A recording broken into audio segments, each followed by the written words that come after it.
दोस्तों, चाहे जीवन में कुंवारे मर जाना, लेकिन कभी भी ऐसी 10 लक्षणों वाली लड़कियों को अपना जीवन साथी मत बनाना, या फिर कहे तो किसी प्रकार का रिश्ता या दोस्ती या फिर संबंध हो, ऐसे लड़कियों से भूल कर भी कोई संबंध मत रखना।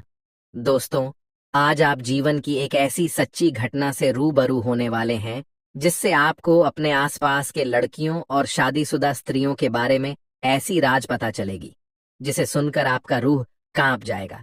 हाँ दोस्तों, इस कहानी में आप लोगों को सुनने के लिए मिलेगा कि वह लड़कियां कैसी हुआ करती है, जिनसे इंसान अगर भूल से भी शादी कर ले तो वह हमेशा के लिए बर्बाद जाता है। चाहे कितना भी धन कमाए, लेकिन हमेशा गरीब ही बना रहता है। चाहे कितना भी मेहनत कर ले, वो हमेशा असफल ही रहता है। नमस्कार दोस्तों, स्वागत है अपने चैनल पुराणम ज्ञान पर। आप लोगों का आज के समय में यह समझना बहुत कठिन है।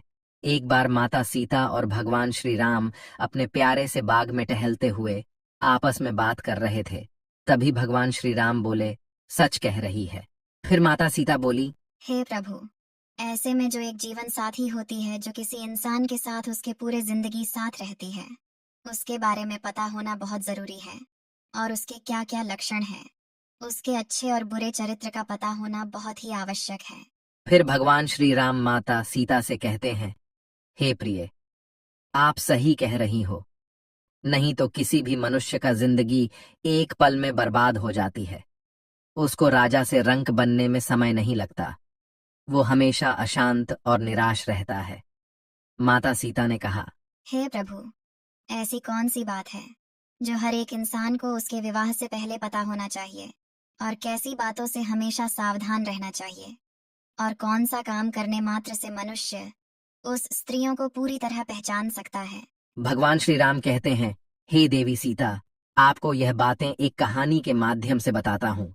आप बस कहानी को ध्यान से अंत तक सुनना, क्योंकि आधा अधूरा ज्ञान एक भयानक विष के समान होता है। अगर कोई मनुष्य इस कहानी को अंत तक सुनता है और इस कहानी को शेयर यानी प्रसार प्रचार करता है, उसको 10,000 पापों से मुक्ति मिलती है। तो चलिए, आप लोगों का समय ज्यादा बर्बाद ना करते हुए जीवन की एक सच्ची कहानी की तरफ। इसके अलावा, हे माता सीता, जो भी भक्त इस वीडियो को लाइक करें और चैनल को सब्सक्राइब करके कमेंट में जय माता लक्ष्मी लिखें। उनके घर में धन की कभी कोई कमी ना रहे, उनका घर हमेशा धन से भरा रहे। पुराने समय की बात है। एक राज्य जो कि नदी के किनारे बसा हुआ था। उस राज्य में एक बहुत ही दयावान सम्राट रहते थे, और उनकी 6 रानियां थीं।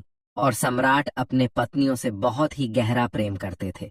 और एक दिन सम्राट के राजमहल में एक बेटा पैदा होता है, और इसी खुशी में राज्य के सम्राट अपने दरबार में नृत्य सम्मेलन का आयोजन करते हैं। और इस नृत्य सम्मेलन में आसपास के राज्य से भी कुछ लड़कियां भाग लेती हैं। दोपहर का समय था और नृत्य कला की आयोजन शुरू हो चुका था।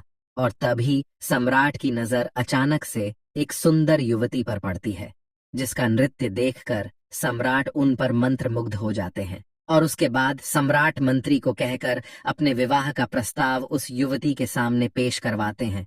और वह लड़की इस प्रस्ताव को सुनकर के आश्चर्य में पड़ जाती है।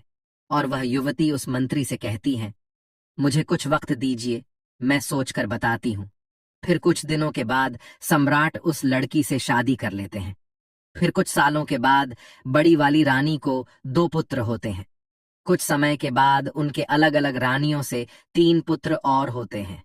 कुछ सालों के बाद सम्राट के 5 बेटे बड़े हो गए। लेकिन दोस्तों, छोटी वाली रानी को एक भी पुत्र नहीं था, क्योंकि उनके नसीब में कोई संतान प्राप्ति नहीं था।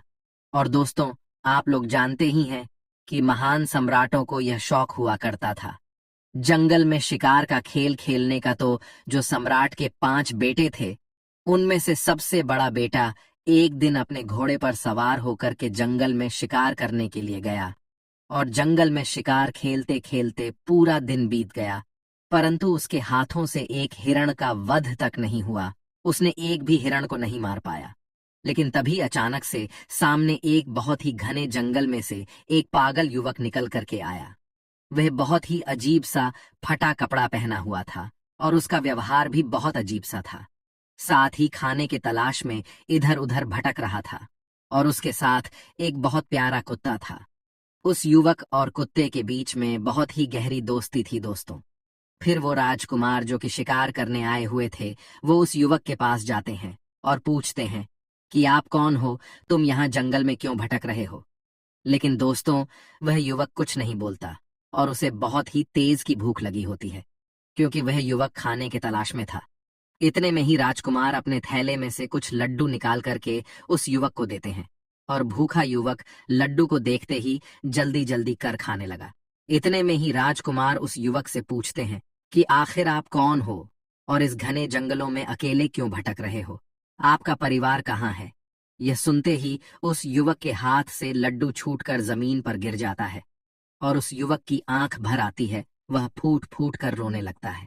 और यह सब देखकर राजकुमार बहुत हैरानी में पड़ जाते हैं और उस युवक से पूछते हैं कि आप क्यों रो रहे हो। तभी उस युवक के पास बैठा हुआ कुत्ता कहता है, मेरे मालिक अपने बेटे के कारण इस स्थिति में जंगल में भटक रहे हैं।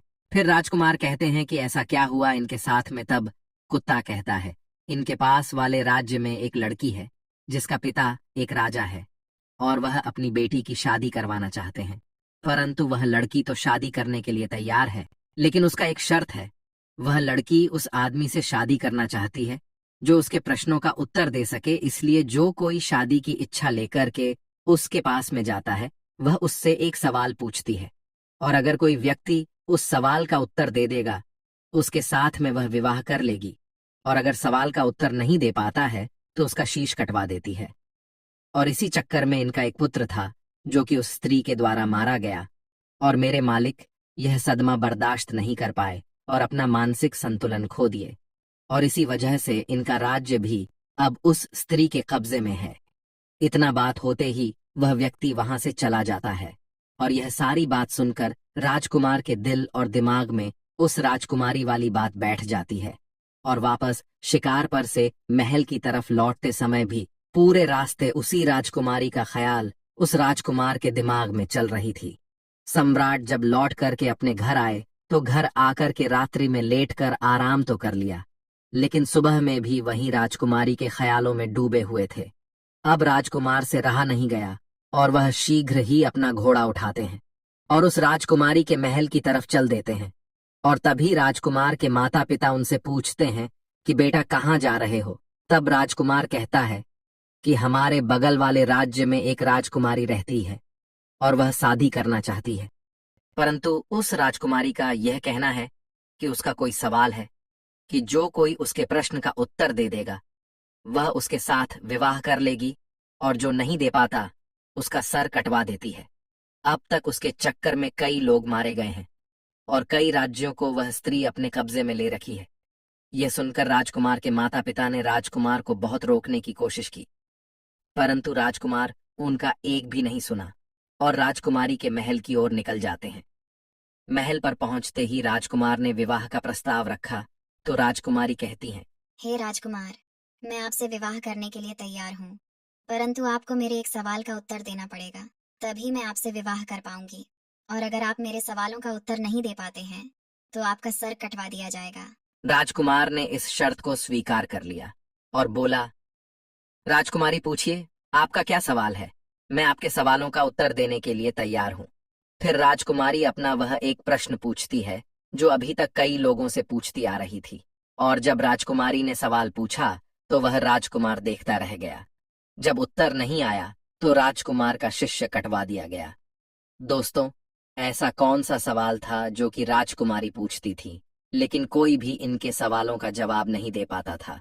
इसके बारे में आपको आगे वीडियो में जरूर पता चल जाएगा कि राजकुमारी ऐसा क्यों करती थी, क्यों हर वह व्यक्ति जो राजकुमारी से शादी करना चाहता था उससे वही एक सा सवाल पूछा करती थी। जब बड़े वाले भाई मारे गए तब बड़े से छोटा दूसरे नंबर के राजकुमार ने विचार किया कि वह राजकुमारी के पास जाएगा और अपने भाई का बदला लेगा, परंतु जैसे ही राजकुमारी उसके सामने आती है तो वह राजकुमार उस राजकुमारी को देखकर उन पर मोहित हो जाते हैं और खुद में सोचते हैं कि यह कितनी सुंदर स्त्री है, काश मैं इनसे विवाह कर पाता। लेकिन फिर राजकुमार राजकुमारी से कहता है, मेरे बड़ा भाई कहाँ है। तो राजकुमारी कहती हैं, हे सुंदर राजकुमार, मुझे इसके बारे में कुछ नहीं पता। ये सब सुनकर राजकुमार फिर से सोच में पड़ जाते हैं, तब राजकुमारी राजकुमार से कहती हैं। है प्यारे राजकुमार, क्या सोच रहे हो? तब राजकुमार कहता है कि आप कितनी सुंदर हो, मैं आपसे विवाह करना चाहता हूँ। तो फिर राजकुमारी कहती हैं। हे राजकुमार, मैं आपसे विवाह तो कर लूंगी, लेकिन मेरा एक सवाल है। पहले आपको उस सवाल का उत्तर देना पड़ेगा। तो राजकुमार कहता है कि ठीक है, आप अपना प्रश्न पूछो। लेकिन दूसरे वाले राजकुमार भी उनके सवाल का उत्तर नहीं दे पाते हैं और उनका भी सर कटवा दिया जाता है। इसी प्रकार उस विवाह के चक्कर में उस सम्राट के 6 लड़के थे, उनमें से 5 लड़के मारे गए। अब बचा सबसे छोटा वाला, वह भी अपने घोड़े को लेकर राजकुमारी के महल की ओर चल देता है। उनके माता पिता ने उन्हें रोकने की बहुत कोशिश की, लेकिन छोटे वाले भाई इनकार करते हुए कहता है, हम जा रहे हैं उस हत्यारी राजकुमारी से अपने भाइयों का बदला लेने, या तो मैं उस हत्यारिन से बदला लेकर के आऊंगा, अन्यथा आप यह समझ लेना कि आपका कोई बेटा था ही नहीं। उनके माता पिता ने उन्हें बहुत रोकने की कोशिश की, लेकिन वह बदला लेने के चक्कर में चल देता है। रास्ते में जाते जाते उस लड़के ने विचार किया कि जैसे मेरे भाई गए थे, अगर वैसे मैं गया तो मैं भी मारा जाऊंगा, लेकिन जाऊंगा तो जरूर। पर कुछ सोच समझने के बाद उसने क्या किया कि उस राजकुमारी की महल से थोड़े हटकर एक बहुत बड़ा बगीचा थी, उसने अपने घोड़े को वहीं पर छोड़ दिया और उस बगिया के अंदर चला गया। और राजकुमारी वहां पर उस शांत वातावरण में विश्राम करने के लिए आया करती थी। अब उस बगिया में एक बहुत सुंदर सरोवर था और उस सरोवर के किनारे वह राजकुमार एक आम आदमी के वेशभूषा में खड़ा था। दोस्तों, सभी लोग बड़े ध्यान से सुनना, ये बहुत ही अलौकिक कहानी है। दोस्तों, राजकुमार उस प्यारे सरोवर के किनारे खड़ा था और तब राजकुमारी अपने कुछ सहेलियों के साथ बगिया में आई। और कुछ समय बाद राजकुमारी अपने एक सहेली से कहा कि हे चंद्रलेखा, हमें पानी ला कर दो, हमें बहुत तेज प्यास लगी है। अब उस राजकुमारी की बात को सुनकर उसकी एक सहेली ने हाथ में बर्तन लेकर के उसी सरोवर पर जल लेने के लिए गई, जिस सरोवर पर वह राजकुमार आम इंसान के रूप में पहले से ही खड़ा था। उसने देखा तो उसके रूप को देखकर उन पर मोहित हो गई। वह राजकुमारी की सहेली फिर जल लेकर के आई और राजकुमारी को पिलाया, फिर तुरंत लौट करके सरोवर के पास चली गई और उसने जाकर के उस राजकुमार यानी कि उस आम आदमी से कहती है कि हे सुंदर पुरुष, आप कौन हो? यहाँ क्या कर रहे हो? मैं आपको देखते ही आपके रूप पर मोहित हो गई हूँ और मैं शीघ्र ही आपसे विवाह करना चाहती हूँ। फिर राजकुमार कहता है कि वह तो ठीक है, लेकिन आप कौन हो? फिर वह लड़की कहती है कि मैं राजकुमारी की सहेली चंद्रलेखा हूँ। यह सुनकर के राजकुमार उस चंद्रलेखा के साथ उसके घर चले जाते हैं और चंद्रलेखा अपने आंगन में चारपाई बिछा करके उस राजकुमार को बैठा दिया और उसके बाद में भोजन करवाया। और फिर कहती है कि आप क्या सोच रहे हो? आप विश्वास करिए, मैं आपको कभी धोखा नहीं दूंगी, क्योंकि मैं तुम्हारे रूप के ऊपर दीवानी हो चुकी हूँ। मैं तुमसे प्यार कर बैठी हूँ। जब इतनी बात उस राजकुमार ने सुनी तो वह राजकुमार रोने लगता है। राजकुमार के आंखों से आंसू के धारा बहने लगी और कहने लगा, मैं इसीलिए सरोवर में घूम रहा था, क्योंकि यह जो तुम्हारी राजकुमारी है इतनी हत्यारी है, जिसने अब तक बहुत लोगों के सर कटवा दिए हैं और उन्हीं में हमारे 5 भाई मारे गए। तो मैं अपने भाइयों का बदला लेना चाहता हूँ, इसलिए मैं यह जानना चाहता हूँ कि यह राजकुमारी कौन सा सवाल पूछती है। तब चंद्रलेखा कहती है, वह तो हम आपको बता देंगे, लेकिन पहले आप हमसे वादा कीजिए कि आप हमसे शादी करेंगे। तो दोस्तों, चंद्रलेखा ने एक तरफ तो राजकुमार से शादी करने का वादा करवा ली, वही दूसरी ओर उसे यह डर भी लग रहा था कि अगर हम इनको वहां जाने देंगे तो पता नहीं यह वहां से लौट करके आएंगे भी या नहीं। तो फिर राजकुमार चंद्रलेखा से कहता है कि मैं जरूर तुमसे विवाह करूंगा। लेकिन राजकुमारी से अपने भाइयों का बदला लेने के बाद जब राजकुमार ने चंद्रलेखा से इतना कहा तो चंद्रलेखा को राजकुमार के ऊपर विश्वास हो गया। तो फिर चंद्रलेखा ने राजकुमार को राजकुमारी के बारे में बताना शुरू किया और चंद्रलेखा ने कहा कि वह हर एक इंसान से केवल एक ही सवाल पूछती है कि गुलमोहर और सरोवर की क्या कहानी है। तब राजकुमार ने चंद्रलेखा से कहा कि आपको अगर सवाल पता है तो इसका उत्तर भी अवश्य पता होगा, आप हमें इसका उत्तर सुना दीजिए। लेकिन चंद्रलेखा तुरंत हाथ जोड़ करके बोली, हे महाराज, अगर मुझे उत्तर के बारे में मालूम होता तो चाहे कुछ भी हो मैं आपको इसके बारे में जरूर बताती। लेकिन चंद्रलेखा कहती है राजकुमार के राज्य में एक साधु रहता है। सिर्फ उन्हीं को यह गुलमोहर और सरोवर वाली कहानी पता है, और उसने ही राजकुमारी को यह सलाह दी है कि अगर तुमसे कोई शादी करना चाहे तो तुम उससे गुलमोहर की कहानी के बारे में पूछो। हालांकि यहाँ तक राजकुमारी को भी इस कहानी के बारे में कुछ भी पता नहीं होता, फिर भी राजकुमारी यह सवाल पूछा करती है क्योंकि वह उस साधु से प्रेम करती है। तब राजकुमार ने चंद्रलेखा से कहा, चलो ठीक है, कोई बात नहीं, तुमने हमारा काम थोड़ा आसान कर दिया। अब हम जाते हैं पहले गुलमोहर और सरोवर की कहानी के बारे में पता करने कि इसकी कहानी क्या है, इसलिए आप यहीं पर इंतजार करिए और हम वापस लौट करके जरूर आएंगे। तब चंद्रलेखा बोलती है, हे महाराज, गुलमोहर और सरोवर की कहानी कहाँ मिलेगी? मैं आपको यह बता सकती हूँ, लेकिन वहां से जिंदा लौटना नामुमकिन है। राजकुमार बोले, क्यों नहीं लौट पाएंगे? तब चंद्रलेखा बोली, हे प्रियतम, रास्ते में बहुत खतरा है, इसलिए आप वहां मत जाइए। इस जिद को छोड़िए, आप अपने भाइयों का बदला नहीं ले पाओगे। आप हमारे साथ विवाह कीजिए और बदला लेने के बारे में भूल जाइए। उस राजकुमार ने कहा, चाहे रास्ते में कितनी भी कठिनाई क्यों ना हो, चाहे संकट कितने भी हो, लेकिन मैं जाऊंगा जरूर और अपने भाइयों का बदला जरूर लूंगा। तो चंद्रलेखा ने सोचा कि अब हम चाहे इनको कितना भी रोकने की कोशिश करें, लेकिन यह नहीं रुकेंगे। तो फिर चंद्रलेखा ने खुद एक घोड़ा और एक तलवार राजकुमार के हाथ में दिया और कहा कि हे मेरे दिल के राजकुमार, यह घोड़ा और यह सुनहरी तलवार तुम्हारे काम जरूर आएगी। इसलिए आप एक काम करना, यहाँ से ठीक दक्षिण दिशा की तरफ जाओ, और जब आप दक्षिण दिशा की तरफ जाओगे तो आगे आपको गुफा में एक शेर मिलेगा, और उस शेर से आपको डरना नहीं है, क्योंकि वह शेर बूढ़ा हो चुका है, जिस वजह से वह शिकार नहीं कर पाता और बहुत भूखा रहता है। जब आप उसके पास जाओगे तो इस तलवार की मदद से रास्ते में उस शेर के लिए कुछ खाने को जरूर ले जाना, और जब वह शेर गुफा से बाहर आए तब उसके सामने यह खाने की मांस रख देना। वह उसे खा करके तुम्हारी मदद जरूर करेगा। बस इतना ध्यान रखना कि आप जब जंगल में थोड़ा आगे बढ़ोगे तो आप समुद्र के किनारे पहुंच जाओगे, तो वहां से आगे आपको समुद्र के उस पार जाना होगा। और इतना कहकर चंद्रलेखा राजकुमार को विदा कर देती है और राजकुमार दक्षिण दिशा में जंगल की तरफ निकल जाते हैं। जाते समय चंद्रलेखा बोलती है, महाराज भूल मत जाना, लौट करके जरूर आना, चाहे कुछ भी हो जाए। मैं आपका जीवन भर इंतजार करूंगी, मुझे आप भूलोगे तो नहीं। तो उस राजकुमार ने विश्वास दिलाते हुए बोला कि आप चिंता मत करो, मैं लौट करके जरूर आऊंगा और तुमसे विवाह करूंगा, इसलिए आप तनिक भी चिंता मत करो।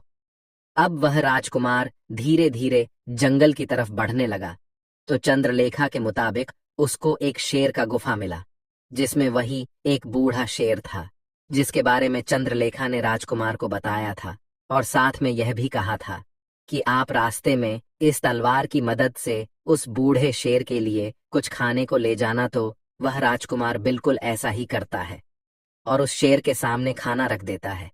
चूंकि शेर बहुत भूखा था, तो वह खाना देखते ही बहुत खुश हो जाता है और लपक कर खाना शुरू कर देता है। राजकुमार देखता है कि अब तो शाम हो चुकी है, जिस वजह से हल्का हल्का ठंड भी लगने लगता है और कुछ देर में अंधेरा भी हो जाएगा। तो वह क्या करता है कि आसपास से कुछ लकड़ियां इकट्ठा करके ले आता है और गुफा के सामने थोड़ा सा आग जला लेता है। तब उसी आग के पास में आकर वह शेर राजकुमार के बगल में बैठ जाता है और सम्राट उस शेर को सहलाने लगता है, और कुछ समय बाद राजकुमार को आंख लग जाती है। राजकुमार वहीं पर सो जाता है। फिर अगले सुबह होते ही राजकुमार उस शेर के साथ जंगल में आगे दक्षिण दिशा की तरफ बढ़ने लगता है। चलते चलते जंगल में राजकुमार को आगे कई मुसीबतें आती हैं। कई तरह के जानवर राजकुमार के सामने आते हैं, लेकिन उस बूढ़े शेर की दहाड़ से सभी जानवर डर के भाग जाते हैं। और इसी तरह राजकुमार उस बूढ़े शेर के साथ चलते चलते समुद्र के किनारे पहुंच जाते हैं, और पहुंचते ही देखते हैं कि थोड़े दूर पर एक व्यापारी बहुत सारे घोड़ों पर सामान लादकर कुछ सैनिकों के साथ समुद्र के तट पर खड़े हैं। अब वह राजकुमार उस व्यापारी के पास जाता है, तो व्यापारी उससे पूछता है कि कौन हो आप, यहाँ क्या कर रहे हो। फिर राजकुमार अपने साथ बीती हुई घटना को उस व्यापारी को बताता है और कहता है, मुझे किसी भी तरह समुद्र के उस तरफ जाना है। इतने में ही व्यापारी देखता है कि समुद्र के उस पार से उसकी बहुत बड़ा नाव आ रही है, जिस पर वह व्यापारी सामान को रखवाकर समुद्र के उस पार पहुंचवाया करता है। नाव के समुद्र के किनारे पहुंचने के बाद वह व्यापारी सामान को नाव पर रखवाता है और इतने में वह राजकुमार उस व्यापारी से कहता है, आप कृपा करके मुझे भी इस नाव की मदद से समुद्र के उस पार पहुंचवा दें। फिर व्यापारी ने कहा, अगर अब इस नाव पर थोड़ा सा भी वजन बढ़ेगा तो यह नाव डूब सकती है। मुझे माफ करें, मैं आपकी मदद नहीं कर पाऊंगा। राजकुमार ने कहा, अब तो आप सब कुछ जानते हैं, मेरा समुद्र के उस पार जाना कितना जरूरी है। आप एक काम करिए, मेरे पास कुछ सोने के सिक्के हैं और यह गले की चैन, इसको आप रख लीजिए, परंतु मुझे इस नाव से जाने दीजिए। दोस्तों, वह व्यापारी बहुत ही लालची था, इसलिए वह राजकुमार के दिए हुए सोने की सिक्के और उसकी चेन रख लेता है और नाव से सैनिकों के द्वारा कुछ सामान उतरवा के राजकुमार को उस नाव पर जाने देता है। और इसी तरह राजकुमार उस नाव पर बैठकर समुद्र के उस पार गुलमोहर और सरोवर की कहानी के तलाश में निकल जाते हैं। ठीक 25 दिन बाद राजकुमार समुद्र के उस पार एक राज्य में पहुंच जाते हैं और राज्य में गुलमोहर और सरोवर की कहानी के तलाश में इधर उधर भटकने लगते हैं। और देखते देखते वह राजकुमार एक राज्य में पहुंचते हैं और जिस राज्य में वह पहुंचे उस राज्य का नाम गुलमोहर होता है और वहां के सम्राट का नाम सरोवर था। वहां पर पहुंचकर राजकुमार देखता है कि सरोवर नाम के सम्राट के राज्य में नृत्य कला होता था और वहां पर कई लोग आया करते थे, संगीत बजता था, नृत्य कला होता था। सभा में चारों ओर आनंद का माहौल रहता था और राजकुमार ने क्या किया कि उन्हीं लोगों के बीच में जाकर बैठ गया। अब 3-4 दिन लगातार वहां पर आता है और चुपचाप चला जाता है, लेकिन किसी से कुछ नहीं कहता। एक दिन सरोवर नाम के सम्राट की नजर उस पर पड़ गई और सरोवर नाम के सम्राट ने उसको सभा के अंत में बुलाया और उससे कहा, मैंने आपको देखा कि आप 3-4 दिन से आते हो, ना किसी से कुछ कहते हो और ना ही किसी से कुछ बोलते। आप इस राज्य के नहीं लगते हो, इससे पहले कभी यहाँ दिखाई भी नहीं दिए। कौन हो आप, क्या करना चाहते हो? राजकुमार को तो गुलमोहर और सरोवर की कहानी पता करनी थी और उन्हें अच्छी तरीके से पता था कि इस कहानी के बारे में सरोवर नाम के सम्राट को जरूर पता होगा। इसलिए राजकुमार सम्राट सरोवर से कहता है, महाराज, मैं कुछ संगीत गाना चाहता हूँ। ये सुनकर सम्राट उनसे बोलते हैं कि कौन सा संगीत ठीक है, आप सुनाइए। और इतने में सरोवर नाम के सम्राट के इशारे पर पीछे से ढोल बजने लगते हैं और राजकुमार संगीत गाने लगते हैं। उस राजकुमार ने इतना सुंदर संगीत सुनाया कि पूरी सभा बैठी हुई वाह वाह करने लगी। सम्राट खुश हो गया और सम्राट ने खुश होकर के बोला, हम तुम्हारे इस गायकी से इतने खुश हैं, इतने खुश हैं कि आप चाहे तो कुछ भी मांग सकते हो। आप जो मांगोगे हम आपको वह जरूर देंगे, यह हमारा वचन है। फिर राजकुमार कहने लगा, महाराज, ऐसा ना हो मैं मांगूं और आप अपना पैर पीछे खिसका लें। इसलिए एक काम कीजिए, आप रहने दीजिए, जो कुछ भी है वह ठीक है और जैसे भी है ठीक है, हम जैसे हैं अच्छे हैं। तो उस सम्राट ने कहा, नहीं, आप मांगो, ऐसा कुछ नहीं है। आप जो कहोगे वह हम आपको देंगे, आपकी जो इच्छा हो वह आप मांगना। अब उस राजकुमार ने कहा, हे महाराज, मुझे कुछ नहीं चाहिए, मुझे केवल आप गुलमोहर और सरोवर की कहानी बता दीजिए। उस सरोवर नाम के सम्राट को पसीना आ गया, जो सरोवर नाम का सम्राट था। उसने कहा, तुमने यह क्या मांग लिया? तुम मुझसे मेरा पूरा साम्राज्य मांग लेते, वह भी मैं तुम्हें दे देता, लेकिन तुमने मुझसे यह कैसा सवाल पूछ लिया? इसकी कहानी मैं जानता हूं, लेकिन मैं वह तुम्हें बता नहीं सकता। तभी राजकुमार ने कहा, महाराज, कुछ समय पहले आपने ही तो यह कहा था कि आप जो मांगोगे हम आपको वह दे देंगे। इसलिए आप केवल मुझे वही गुलमोहर और सरोवर की कहानी सुना दीजिए कि आखिर इस कहानी का क्या राज है। अब महाराज अपने ही दिए हुए वचनों में फंस जाते हैं और कहने लगे, अगर तुम्हारी यही इच्छा है, बार बार तुम यही जिद कर रहे हो, तो मैं तुम्हें गुलमोहर और सरोवर की कहानी तो सुना दूंगा, लेकिन ध्यान रखना, कहानी खत्म होने के तुरंत बाद हम तुम्हारा सर कटवा देंगे। अगर तुम इस बात पर राजी हो तो हम तुम्हें गुलमोहर और सरोवर की कहानी बताते हैं कि आखिर गुलमोहर और सरोवर की कहानी क्या है। राजकुमार ने कह दिया, ठीक है, आप मेरा सर काट लेना, लेकिन आप कहानी जरूर सुना देना। बोले, ठीक है, हम तुम्हें जरूर सुनाएंगे। तब महाराज मंत्रियों को इशारा दिया और नौकरों को भी इशारा दिया। अब नौकर चले हैं कारावास की तरफ राजकुमार वहीं बैठा हुआ देख रहा है। तब नौकर क्या लेकर के आए कि वह तो एक युवती है।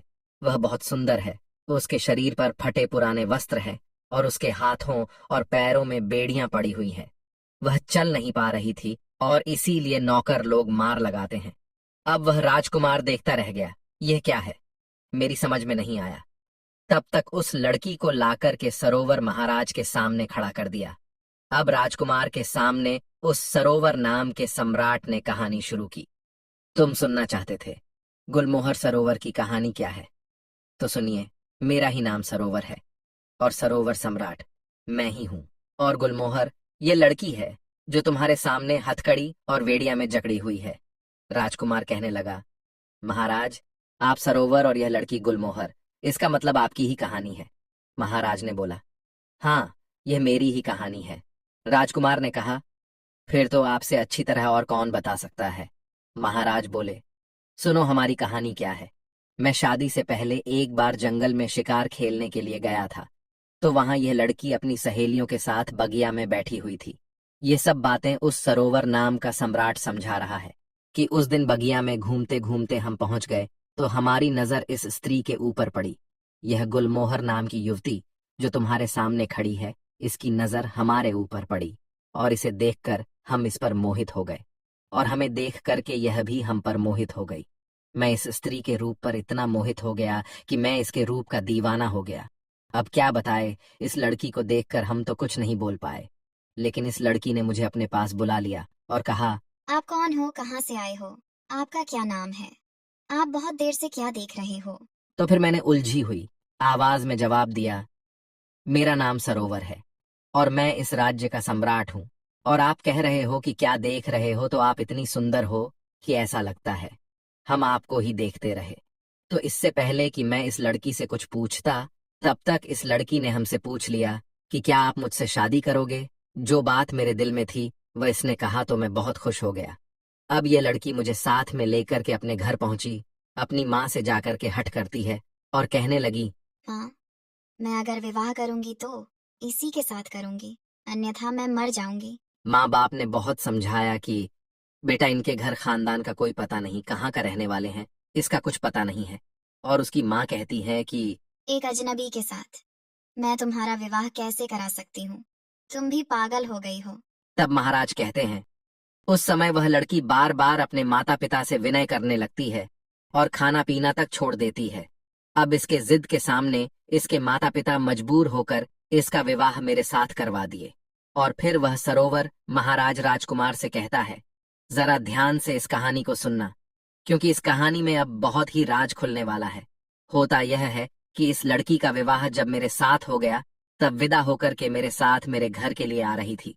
तो रास्ते में यह बहुत ही प्रसन्न थी और मुझसे कह रही थी, मुझे मेरे मन चाहे पिया मिले हैं और मैं खुद दुखी रह सकती हूँ, लेकिन इनको कभी दुखी नहीं रहने दूंगी। और कहती थी कि मैं खुद संकट में रह सकती हूँ, लेकिन इन परे कभी आंच नहीं आने दूंगी और अपने पिया से हमेशा प्रेम बना के रखूंगी।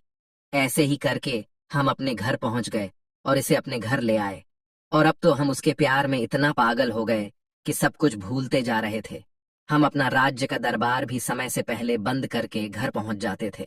ऐसे ही कुछ दिनों तक चलता रहा और कुछ दिनों के बाद से जब घर लौट के इस स्त्री के पास आते थे तो पता नहीं क्यों हमें बहुत जोर की नींद आ जाया करती थी। और इतने में ही वह राजमहल से जंगल की ओर चल देती है। उस स्त्री के वहां से निकलते ही मैं भी वहां से निकल जाता हूँ, इसके पीछे पीछे जाता हूँ और तभी मैं देखता हूँ कि वह स्त्री एक साधु के साथ में बैठी हुई हंस हंस कर बातें कर रही है। इतना सब कुछ देखते ही मैं सोचने लगा कि पता नहीं यह उसका रोजाना का काम था या सिर्फ आज का काम है। उसके बाद मैं चुपचाप वहां से वापस राजमहल में लौट जाता हूँ। फिर राजकुमार उनसे कहने लगा कि आगे क्या हुआ। तो महाराज ने राजकुमार से कहा, उस दिन मेरा पूरा दिन उसी के बारे में सोचते सोचते निकल गया। एवं दूसरा दिन भी संध्या हो चली और यह तो हमेशा यही सोचती रहती थी कि कब शाम होगी। तो फिर इसने खाना बनाया और मुझे दिया, लेकिन उस दिन हमने जानबूझकर खाना नहीं खाया। मैंने निर्णय किया कि आज चाहे कुछ भी हो जाए लेकिन सोएंगे नहीं। फिर देर रात तक उससे बातें करते रह गए। एवं इतने में उस स्त्री ने कहा कि पिया, अब बहुत ज्यादा रात हो चुकी है, आप सो जाइए। तब मैंने आंखें बंद करके सोने का नाटक किया और तब यह स्त्री उसी साधु के पास चली जाती है।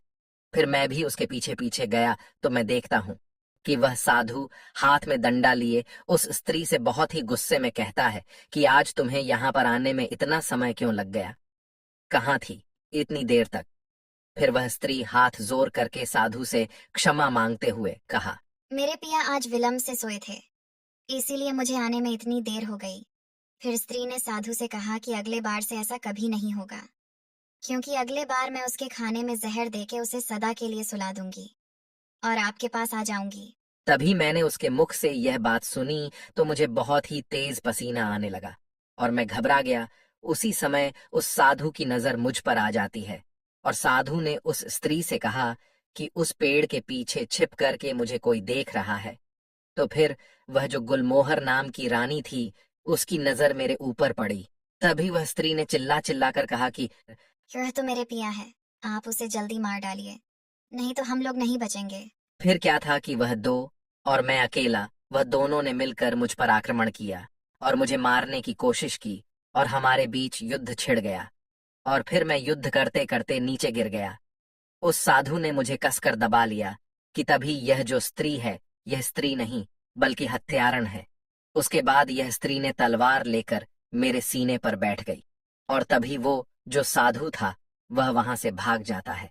फिर मुझे कुछ समझ में नहीं आ रहा था कि मैं क्या करूं और जैसे ही यह स्त्री मुझे तलवार से मारने वाली ही थी कि इतने में महाराज उस राजकुमार से कहता है कि यह जो कुत्ता तुम सामने देख रहे हो, उस वक्त यह कुत्ता आता है और रानी पर आक्रमण करके मेरी जान बचा लेता है। और जो वह साधु था वह समुद्र के उस पार अंजलि नाम के राजकुमारी के राज्य में जाकर छिप गया है। राजकुमार को महाराज की पूरी बात समझ में आ गई और महाराज कहते हैं कि यह थी पूरी गुलमोहर और सरोवर की कहानी। अब मैं अपने वादे के अनुसार पूरी कहानी तुम्हें सुना दी। अब तुम इस वादे के अनुसार अपना सर कटवाना पड़ेगा।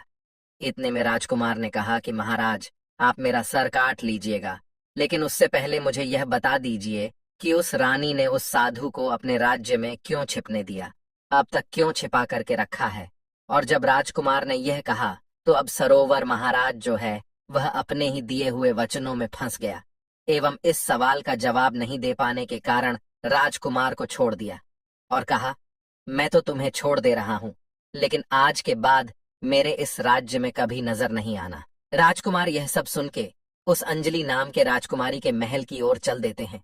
कुछ दिनों के बाद जब राजकुमार अंजलि नाम के राजकुमारी के महल में पहुंचते हैं तो राजकुमारी से कहते हैं, मुझे आपसे विवाह करना है। फिर अंजलि कहती है, आपको पहले मेरे एक प्रश्न का जवाब देना पड़ेगा, तभी मैं आपसे विवाह करूंगी, और अगर आप जवाब नहीं दे पाते हैं तो आपका सर कटवा दिया जाएगा। दोस्तों, अब राजकुमार को तो पहले से ही पता था कि राजकुमारी क्या सवाल करने वाली है, इसीलिए राजकुमार ने शर्त स्वीकार कर लिया और कहा, हाँ पूछो, क्या सवाल है। मैं तुम्हारे प्रश्नों का उत्तर देने के लिए तैयार हूं, लेकिन तुम शायद इस कहानी को सुनने के बाद अपने क्रोध पर काबू नहीं कर पाओगी। अब राजकुमारी सोचती है कि आखिर ऐसा क्या है इस कहानी में जिसे सुनकर मैं क्रोधित हो जाऊंगी। राजकुमारी इस बात पर ध्यान नहीं देते हुए राजकुमार से कहती कि आप कहानी सुनाओ, क्योंकि राजकुमारी उस साधु के प्रेम में अंधी होती है। अब राजकुमार कहानी सुनाता है और जैसे ही कहानी पूरी होती है तो राजकुमारी कहने लगी, ऐसा क्या था इस कहानी में जो मुझे क्रोध आता? राजकुमार बोले, जिस साधु के प्रेम में तुम अंधी हो वह वही गुलमोहर सरोवर वाला साधु है जो वहां से भागकर समुद्र के इस पार तुम्हारे पास आकर छिपा हुआ है। अब अंजलि को विश्वास नहीं होता और वह तुरंत राजमहल से निकलकर अपने राज्य में उस साधु के यहाँ पहुंचती है और उस अंजलि के साथ पीछे से वह राजकुमार भी जाता है। और अंजलि उस साधु से पूछती है कि तुम कौन हो। साधु घबरा जाता है और कुछ बोल नहीं पाता। इतने में राजकुमारी समझ जाती है कि यह पक्का वही आदमी है। अब राजकुमारी उस साधु से कहती है, तुम्हारे चक्कर में बहुत लोगों का सर कटवाया गया, तुम खुद सभी लोगों को जंगल में ले जाकर के सिर कटवाए हो, अब तुम्हें भी सजा मिलेगी, तुम्हारा भी सर राज्य के सभी लोगों के सामने कटवाया जाएगा। इतने में साधु बोलता है, राजकुमारी मुझे माफ कर दो, मैंने किसी का जान नहीं लिया, वह सभी लोग अभी भी जिंदा हैं। तब वह राजकुमार जो अंजलि के साथ आया था उस साधु से पूछता है कि कहाँ है, सभी लोग तुम मुझे जल्दी से बताओ। अब वह साधु अंजलि और राजकुमार को एक ऐसी जगह पर लेकर जाता है जहां पर वह सभी लोगों को कैद करके रखा था। राजकुमार सभी लोगों को वहां से आजाद कराता है और उनके पांचों बड़े भाई भी मिल जाते हैं और राजकुमारी उस साधु को हमेशा के लिए उसी कैद में बंद कर देती है। तब राजकुमार उस अंजलि नाम के राजकुमारी से कहते हैं, आपका बहुत धन्यवाद। आज आपके वजह से मैं अपने भाइयों से मिल पाया, जहां मुझे लग रहा था कि मेरे पांचों बड़े भाई कब का मर चुके हैं। और इतना बोलने के बाद राजकुमार अंजलि नाम के राजकुमारी से कहते हैं, जीवन में कभी भी किसी इंसान को दूसरे पर विश्वास नहीं करना चाहिए जब तक कि आपको उस दूसरे इंसान के बारे में पूरी जानकारी नहीं हो, क्योंकि ज्यादातर इंसान के अंदर खुद के लिए स्वार्थ छुपा होता है। राजकुमार कहता है, जब कोई इंसान कभी कभी किसी परिस्थिति में चतुराई या चालाकी दिखाता है या दूसरों को बेवकूफ मानते हुए कोई अभिनय ढोंग या पाखंड करता है, तो इसे त्रिया चरित्र कहते हैं। कि कैसे जब एक इंसान को अपना स्वार्थ दिखने लगता है तो वह अपने लोगों को भी बेवकूफ बनाकर अपना स्वार्थ को पूरा करता है और उसके साथ रहने वाले लोगों को इसके बारे में भनक तक नहीं लगता कि यह स्त्री या पुरुष त्रिया चरित्र की खेल कर रहा है। आज के टाइम में हर दूसरा लोग त्रिया चरित्र कर रहा है जिसके अंदर थोड़ा सा भी स्वार्थ है। इसलिए दोस्तों, जो आपके दिल के करीब है उसके बारे में आप पूरी जानकारी रखिए कि उसके अंदर खुद को लेकर कोई स्वार्थ तो नहीं छुपा है, और अगर ऐसा है तो आप उनसे थोड़ा दूर ही रहिए, क्योंकि ऐसे में आपको जिंदगी के हर एक कदम पर धोखा ही मिलेगा। क्योंकि एक स्वार्थी इंसान अपने स्वार्थ के लिए जिंदगी में कुछ भी कर सकता है। और राजकुमारी अंजलि से इतना कहने के बाद वह राजकुमार अपने भाइयों के साथ महल की ओर चल देता है। अपने राज्य में पहुंचने के बाद वह चंद्रलेखा से विवाह करता है और खुशी खुशी जीवन निर्वहन करने लगता है।